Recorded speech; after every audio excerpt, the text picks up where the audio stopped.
Okay, guys, this is not my normal spot, but if I don't record right here, we are not going to get through these videos on how to make money from home. Today, I'm going to show you guys how to make money from home on Etsy. Kind of like a full beginner's guide, but we're really going to dive in just a little bit today on Etsy. I know I've kind of talked about Etsy before, but we're really going to get into that, okay? So one of the things that I want you guys to understand that Etsy is so big. If someone told me a few years ago that I would be making money selling things that I made by hand from home, I would have never believed them. But that's exactly what Etsy made possible for me. And in this video, I'm going to walk you through exactly how you can start your own Etsy shop and how you can actually get found by other buyers and the biggest mistakes that trip up beginners. Stick around till the end because I'm going to tell you one thing that made the biggest difference for me, and it's not what you think it is. One of the biggest things that I can tell you is that you can use Etsy on your phone or even your laptop. So you can do this from anywhere. So why Etsy and not like building your own website or selling on an Amazon handle? Etsy already has built-in traffic, guys. Millions of shoppers that open the app every single day looking for homemade vintage craft supplies. And you're not starting from zero. You're not trying to convince people to go to your website. You're just stepping into a marketplace that's already got foot traffic. Now, that doesn't mean that it's easy. I'm telling you, it's just not. But the field is a little more acceptable than people think. If you have a craft, a skill, or a hobby that you want to turn into income, you want a business you can run from home, you're willing to really treat this more like a business than a hobby, then let's dig into it right now, okay? The first thing you need to do, step one, is you need to choose what you're going to sell. The number one question I get is, well, what should I even sell? Here's how to think about it. You want to overlap a couple of things. One, what can you make consistently? What's something that you're going to enjoy and continually do? What's something that's existing with demand that people are already searching for? That's very important. Something that you can make unique. So you're not just like every other identical shop. Popular categories that do well on Etsy are jewelry, printables, digital downloads, personalized gifts, home decor, canned goods, and paper stationery things like me. Tip here, digital products are one of the most underrated things, and there is no inventory, no shipping, nothing. You can create things like planters, wall art, seasonal digital designs, and sell them over and over again with zero product cost. And that's a huge advantage for anyone starting from home with limited space and time. Now, I really want to dive into this digital part because I know that a lot of people here are going to be like, well, there's a lot already on there. There is. But here's the thing. You can use things like Canva, which you can get for free, and or you can pay for pro, which is what I do. You can also use Kittl. Kittl is amazing, and it even does mock-ups for you, so you can sell shirts, sweatshirts, tumblers, make things for stationery things like to-do lists, stickers, and magnets, those kind of things, right? PNG designs that you can make that people can put anywhere that they choose to, but you want to show mock-ups of things that you know people are going to be buying and are in demand and looking for. Digital is super easy. You can even have ChatGPT help you, and Procreate's amazing. I draw 99% of my things in Procreate, and if I need it to be touched up a little bit or I don't quite like something, I throw it into ChatGPT and I have it kind of critique it and I tell it exactly what I want it to do. But keep in mind that you want to set aside yourself and what you do and make it to where you're unique, okay? Etsy search bar, you need to go to that and you need to start like up in that search bar. You need to hit your product idea in there and it's going to pop down. And in that search bar, it's going to show you what people are already searching for, and it's going to show you how many searches there really are for this product. Everbee is great. You can pay for this or you can do the free one like I do, and it's going to show you what people are already searching for. The autofill suggestions in Etsy when you do the search button also does this, but Everbee kind of goes a little bit more into it, and if you want to pay for it, it even will show you like what some of these other sellers are making when they sell these. Now, big caveat here, please do not steal other people's designs. Get ideas, but please don't do that. I don't understand why people go on and steal other people's designs. Get inspiration, get that look, get that feel, see what other people are doing, but don't steal them. Okay. Another thing is licensing. It's a big deal. Disney, those kind of things, you cannot make those. You cannot make a PNG design with Winnie the Pooh or Mickey Mouse or anything like that. Diet Coke, Dr. Pepper, those kind of things. I know you're going to see these things on Etsy. You're going to see them. But please don't, because not only will your shop get shut down, you can get sued.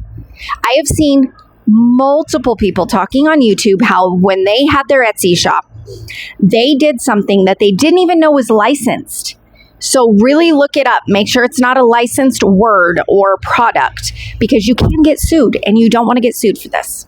Okay, we're going to move on because that's a lot just on digitals, but really think about digital, okay?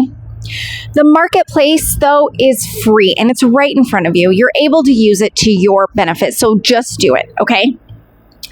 The next step that you want to do, step number 2, is set up your shop. Once you know what you're selling, you need to do a checklist.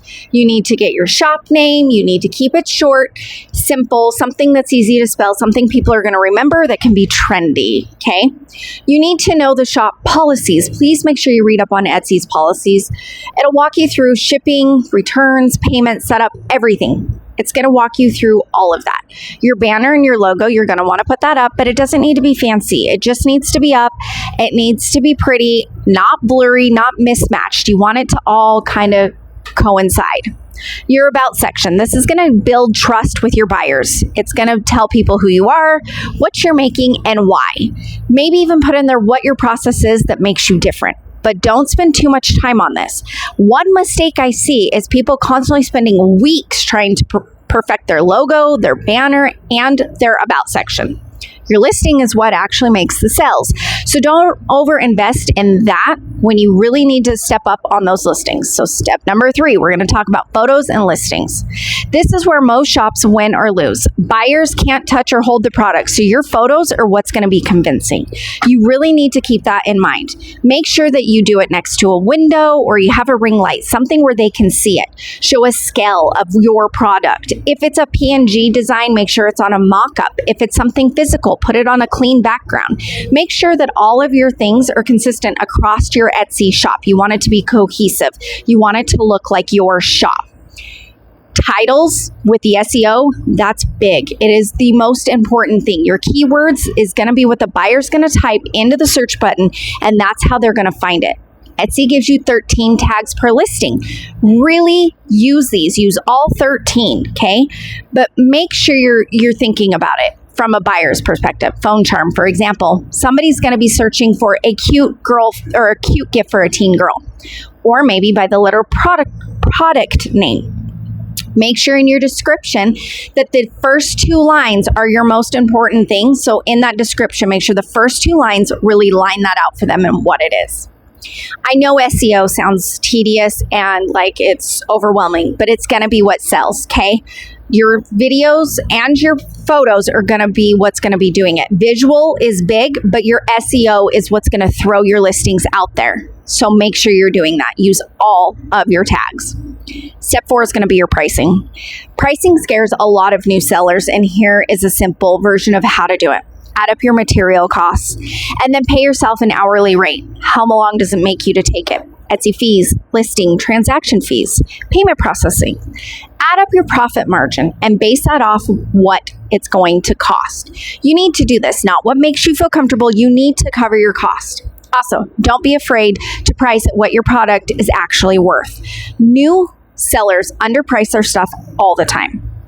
You do not want to do this. You want to be confident in your pricing. You want to be able to show people, hey, my pricing is backed up by the product that I have because it's a good product. Number 5, getting found on the market. We already talked about SEO and how to be discovered, but I really want you guys to understand that when you are doing this, you have all 13 tags and you need to be thinking from the buyer's perspective, like I said.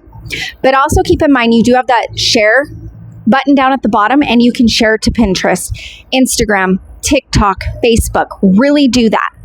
Etsy's algorithm favors shops with strong reviews and with listings that are there. So cross-link your stuff onto your other social media so that you can get people buying and coming back and leaving reviews, because that algorithm is really going to get there. The biggest mistake and what actually moved the needle for me, like I said, SEO is a big deal. Think about it from the buyer's point of view.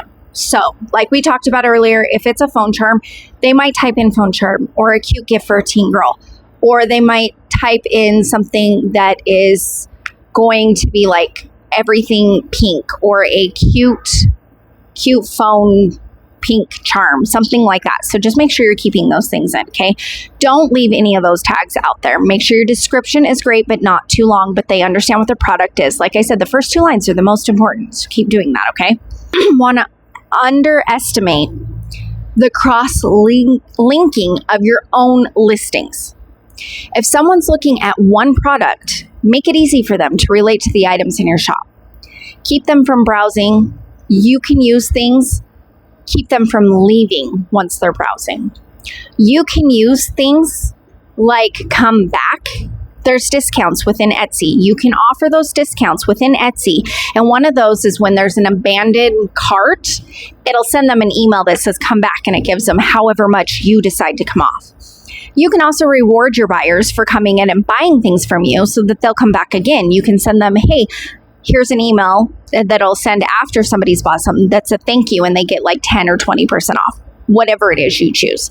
But that brings buyers back to you, and you ask them for a review. So just keep that in mind, okay? The biggest mistake and what actually moves the needle. Here's the thing that made the biggest difference for me, and it is not a hack or a trick. Consistency in listing products. Shops that add new listings regularly, even 1 or 2 a month, get more visibility in shops than items that never get touched again. Etsy's algorithm favors shops that show ongoing activities. Buyers are more likely to follow and return to a shop that has more coming. The biggest mistakes I see is treating a shop like one-on-one setup and then just leaving it. The sellers who succeed are the ones that treat it like a small business, checking their stats, refreshing their SEOs, testing new products, and showing up consistently in every single way. Don't ever just post something and walk away. You constantly want to be coming back. Choose a way that is going to work for you. Something that is going to help you be consistent in your Etsy, because I'm telling you, I get on every single day. I'm checking my stats. I'm seeing how many people came, if I got any sales, and I'm watching my stats grow and get bigger, and I'm watching my sales start to go. One of the things that does kind of throw my shop into a problem is if you do not have a backup payment, it will suspend your account. Like we talked about earlier, using licensing products, they will suspend your account too. That is one downfall to Etsy, is it can absolutely take your shop away at any point in time, or close your shop down, or even restrict your account. Make sure you have backup payments that way at all times, and that you set up your banking information so you can have your deposits coming straight out of your Etsy. Please make sure you set up your shop with all of your branding. Make sure you read all of the policies within Etsy. You do not want to set up your shop and a week later, or even a month later, after you start making sales and you start getting views, and they close you down. That's not a good idea. So please make sure that you pay attention to these things, because it is a big deal. Choose a product with real demand and a personal angle. Set up your shop with care, policies, branding, your story. Invest in real effort into photos, SEO-driven listings. Price to actually cover your costs and time. Market outside of Etsy, especially with Pinterest. Stay consistent. That's where the real long game comes in. None of this requires a huge upfront investment, and it requires patience and showing up regularly. Okay, guys, if you guys found this helpful, please drop a comment down below of what you are thinking about selling. I would love to hear that. Subscribe if you want more videos on how to grow a home business and how to make money from home. I'll see you in the next one. Thank you, guys. Bye.